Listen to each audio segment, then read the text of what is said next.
நண்பர்கள் அனைவருக்கும் வணக்கம். இன்று ஒரு தகவல் என்ன அப்படின்னு பார்த்தீங்கன்னா, நம்மள்ல பல பேர் நகரத்தில வாழ்ந்துக்கிட்டு இருக்கோம்.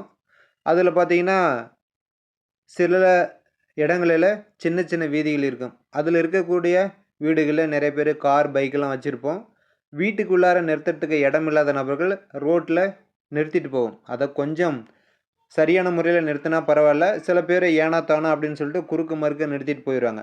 அப்படி நிறுத்திட்டு போம்போது ஒரு எமர்ஜென்சிக்காக ஒருத்தருக்கு உடம்பு சரியில்ல அப்படின்னா, அந்த வழியா ஒரு ஆம்புலன்ஸ் கூட வர முடியாத ஒரு சூழல் ஏற்படுது. ஏன்னா, நேத்து நான் இங்க குடியிருக்கக்கூடிய ஒரு வீதியில இந்த மாரி தான் ஒரு பிரச்சனை. ஒருத்தருக்கு திடீர்னு உடம்பு சரியில்ல. ரோட்லருந்து ஒரு 400, 500 மீட்டருக்கு மேல தள்ளி இருக்குது அந்த வீடு. வயசானவருக்கு ஒருத்தருக்கு திடீர்னு பிரச்சனை.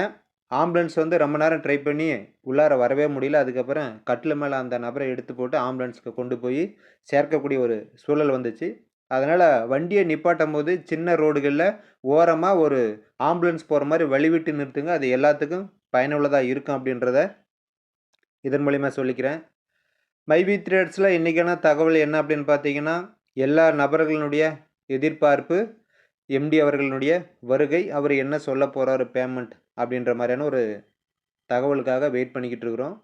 ஓட்டு போட்டுட்டு அதனுடைய ரிசல்ட் யாருக்கு சாதகமா வரும் அப்படின்னு எதிர்பார்ப்பை விட ஜூன் 4ஆம் தேதிக்கு அப்புறம் மைவி த்ரெட்ஸ்ல பேமெண்ட் எந்த தேதியில் வரும், என்ன அறிவிப்பு வரும் அப்படின்னு எதிர்பார்க்கக்கூடிய அந்த விதம் ரொம்ப அதிகமாகவே இருக்கு. கண்டிப்பா எம்டி வருவார், ஒரு அப்டேட் குடுப்பார் அப்படின்ற மாரி சொல்லியிருக்கிறாங்க. அதுக்கப்புறம் பார்த்தீங்கன்னா, நெறைய நபர்கள் வந்து நாளாக நெறைய இக்கட்டான சூழல், நெறைய கமிட்மெண்ட் எல்லாம் இருக்கு. அத எப்படி நாங்க சரி பண்ண போறோம்? எம்டி எப்போ வந்து தகவல் சொல்லுவார்? அப்படின்ற மாரி கேட்டிருக்கீங்க. நிறுவனத்தில ஒரு உறுப்பினரா நாம இருந்து, நம்ம இந்த மாதிரியான சூழல்லாம் இருக்கு அப்படின்னு யோசனை பண்றத விட, நிறுவனத்தினுடைய எம்டியா இருந்து இத்தனை லட்சம் மக்கள் எந்த மாதிரியான சூழல்ல அப்டேட் ஆயிருக்கிறாங்க. 3 மாசம் அவங்களுடைய கமிட்மெண்ட் என்னவா இருக்கும்? அப்படின்றதெல்லாம் சிந்திச்சு கண்டிப்பா ஒரு நல்ல முடிவை எடுத்து, நமக்கு உண்டான ஒரு அப்டேட்ட குடுப்பாங்க. அப்படின்ற மாரி சொல்லியிருக்காங்க. கிட்டத்தட்ட மைவி த்ரெட்ஸ்ல இந்த இடைக்கால பேமெண்ட் போடுறத ஸ்டாப் பண்ணி கிட்டத்தட்ட 3 மாசம் கிட்டத்தட்ட 100 நாள் பக்கம் ஆயிருச்சு. ஸோ 100 நாள நம்ப பொறுமையா காத்திருந்தோம். இன்னும் ஒரு 8, 9 நாட்கள் மட்டும் தான் இருக்கு. ஜூன் 4ஆம் தேதி எலக்ஷன் ரிசல்ட் வந்ததுக்கு அப்புறமா மைவி த்ரெட்ஸ்ல பேமெண்ட் எந்த தேதியில போடுவாங்க? எப்படி ரிக்வெஸ்ட் குடுக்கணும்? ஏற்கனவே ரிக்வெஸ்ட் குடுத்தவங்களுக்கு முதல்ல போடுவாங்களா? அல்லது அத கேன்சல் பண்ணிட்டு எல்லாத்துக்கும் ஒரே டைம்ல ரிக்வெஸ்ட் குடுக்க சொல்லுவாங்களா? அப்படின்ற மாரியான பல கேள்விகள் இருக்குது. எல்லா மனசுக்குள்ளயும் இருக்குது. எல்லாத்துக்கும் இக்கட்டான சூழல்ல தான் இப்ப இருக்கோம். இந்த பேமெண்ட் வந்தா நெறைய பேத்துக்கு யூஸ்ஃபுல்லான விஷயங்களுக்கு பயன்படுத்தலாம் அப்படின்ற ஒரு சூழல் தான் இருக்கு. கண்டிப்பா வெயிட் பண்ணுங்க. ஒரு நல்ல தகவல் கிடைக்கும் அப்படின்னு சொல்லியிருக்காங்க. அதுக்கப்புறமா கேஒய்சி அப்டேட் அப்படின்றது இன்னைக்கு வரைக்கும் நெறைய நபர்கள் பண்ணிக்கிட்டு தான் இருக்கீங்க.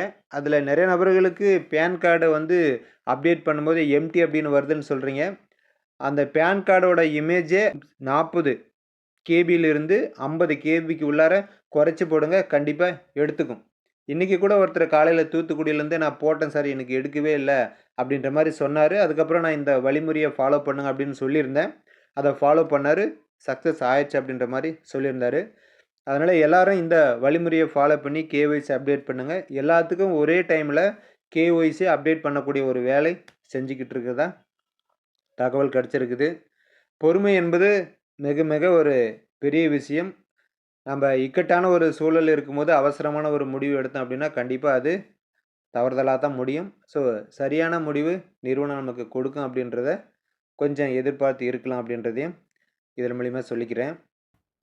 மீண்டும் அடுத்த ஒரு அப்டேட்டுடன் உங்களை சந்திக்கிறேன். நன்றி, வணக்கம்.